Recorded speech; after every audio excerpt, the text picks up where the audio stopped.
I'm Terry Murphy, Senior Editor for Realty Times, Women in Business, Women in Real Estate in the Men's Room with Murph. And today we have an expert of all things real estate. His name is Saul Klein. He is one of the co-founders of the Internet Crusade and a longtime partner of mine, not right now on the Data Advocate. And that is dedicated to putting together the data that is essential and important to the real estate industry. Saul, there's been so many new changes in real estate right now happening like today, and you are just all over it, especially with your involvement with places like platform.com and Smart Growth America and a number of others. Tell us what's going on that we should be aware of. Well, there's lots of things, Terry, and big news kind of items in real estate. The first one that people have probably heard about, rumors about, was that CoStar was interested in buying in conversation with News Corp, with Rupert Murdoch, who it seems is looking for money for different reasons. Even a $3 billion price tag was placed on it. And so what we heard was there were these conversations between CoStar and News Corp around the purchase of Realtor.com, to which I thought or responded that seems odd to me, that there would be this conversation and we wouldn't hear the National Association of Realtors saying anything about that, because as you know, when Realtor.com was spun off in 1996 and Home Store was created, which morphed into News Corp's acquisition down the road, when that took place, we were all assured by NAR that there was a 1,000-page operating agreement, that the brand was going to be protected, that NAR even had seats on the board of directors of that organization. And NAR did make a lot of money when it went public. And so then what happened, and for 11 years, Realtor.com was the #1 most visited real estate website in the world. Everybody went to Realtor.com. We had put contracts in place with multiple listing services to bring that data to the internet.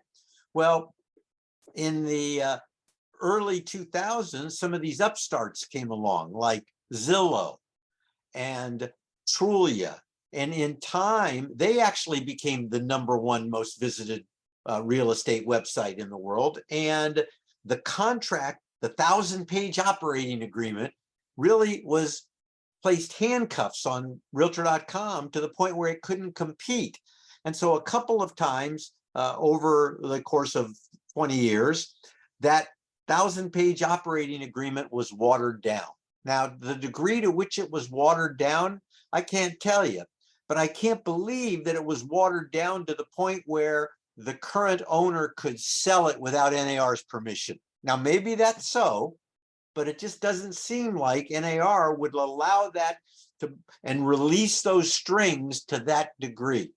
So that's the first story I think that's very interesting. And why would CoStar be interested in it? Because CoStar, if you might remember, purchased HomeSnap and Homes.com, and they're interested in first-party data rights and getting info and having a mobile app and having listing content and having a portal, kind of like competition to Zillow. Exactly. And being able then to get that first-party data and then provide it and create a mortgage marketplace. Because there's big money in mortgages. As a matter of fact, it's very inefficient. It's going to be digitized. That's a whole nother story. So here's CoStar, looks like, jumping into becoming even more competitive with Zillow. So they're becoming more competitive with Zillow, and the purchase of Realtor.com is something that I can't even see that happening anyway.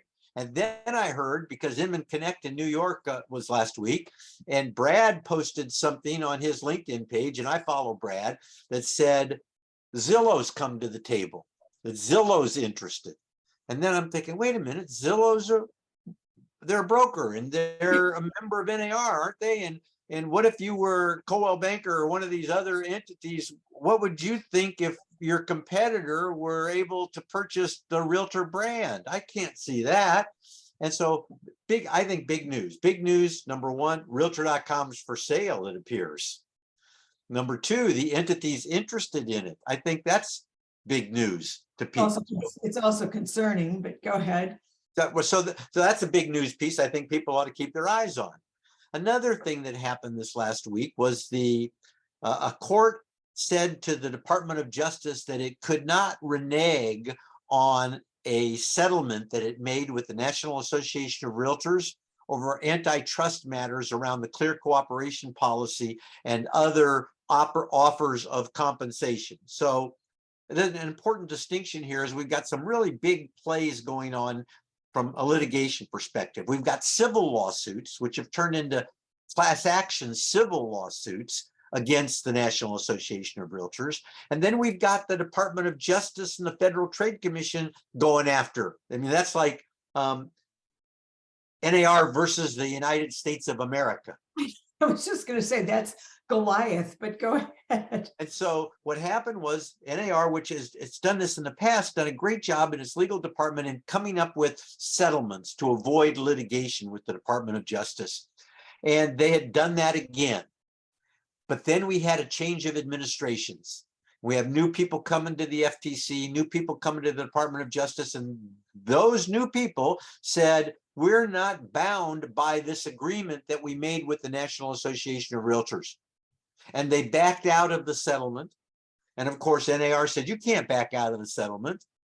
And the Department of Justice said, well, yes, we can. And so that ends up in court, and a judge decided this last week, and this is viewed as a win for NAR, the National Association of Realtors, that the Department of Justice can't just back out of a settlement. I was just going to say, I mean, you know, I know it's the Department of Justice, they can do whatever they want, but that sounds outrageous that they could back out. So well, good. And yeah. You said it's good for NAR because obviously it saves lawsuits and legal and everything else, and new declarations on what we can do and not do. Yes. Now, that's not the definitive word. That's this latest court's decision that says the Department of Justice can't do this. Now, is there an opportunity to appeal? Is there, what's going to happen? We don't know the answer to that. But momentarily, temporarily, this was a win for the National Association of Realtors and for Katie Johnson and her people that work with her, the legal people at NAR. They've done a great job at this point in kind of trying to tie the hands of the Department of Justice to say a deal is a deal. Because a couple of years ago, the Department of Justice said, basically, a deal is not a deal, right?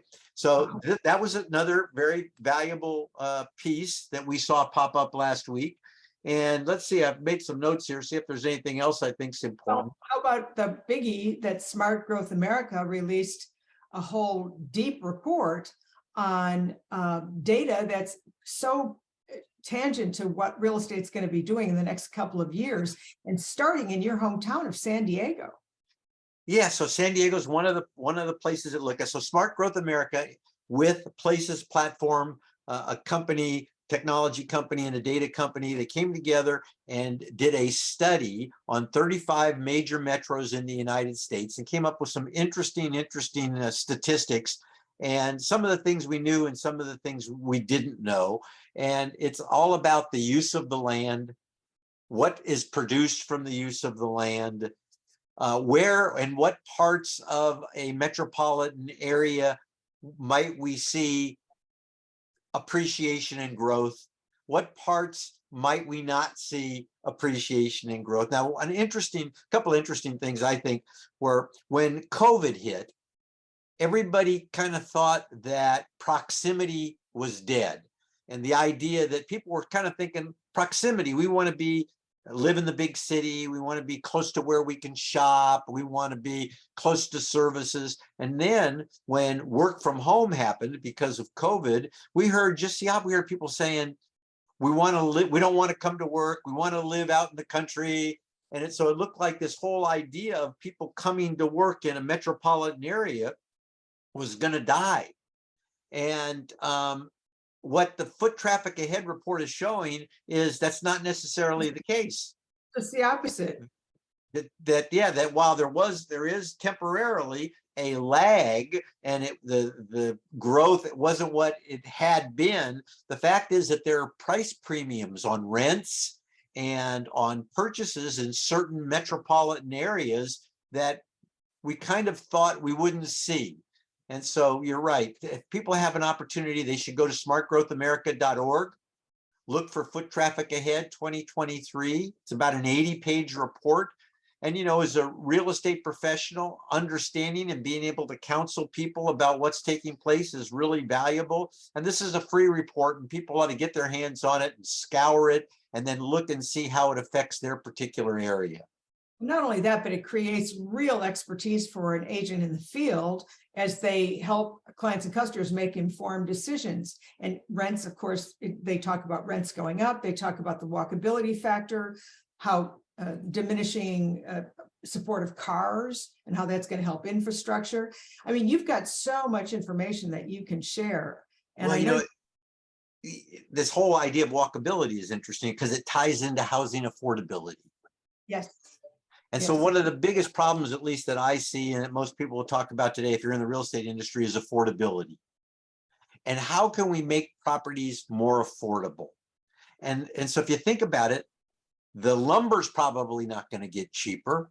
The concrete's not going to get any cheaper. The nails aren't going to get any cheaper. The only way you can really bring down the cost of housing is to take the biggest piece of the cost, which is the land, and make the land more usable by more people. And what that means is higher densities. Right. Now, some people don't like to hear that, but the fact is that's where this has to go. If we really want housing affordability in this country, we have to increase density. Now, again, it's interesting. We don't have to increase density across the board. If we just increase density at 5% of the usable land in the country, we would do the job and we'd make housing more affordable. Now, part of higher density, we then can talk about walkability, where, believe it or not, there are people who don't want to drive anymore. And and if people don't drive, that's actually better for the environment.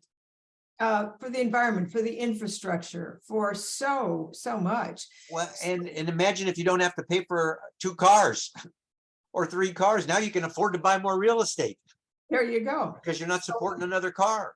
At the real base of this whole conversation we're having is, how do we keep a home affordability available? What's happening in the industry that will impact that? Smart Growth America, that's a free report. It's like you said, it was 80 pages.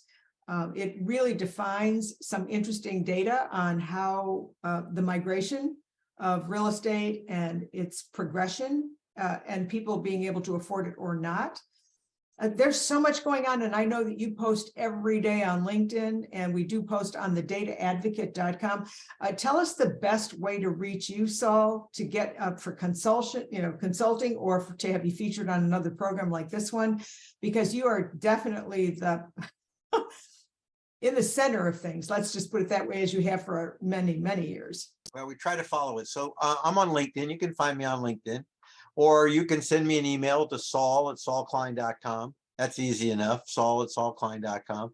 We have a Facebook group if you wanted to join us on Facebook. There are many, many subjects particularly for people interested in real estate and who isn't, to talk about today. So LinkedIn or the Data Advocate, we're trying our best to keep up with everything and to post it on the dataadvocateblog.com. So you can follow us on the Data Advocate as well.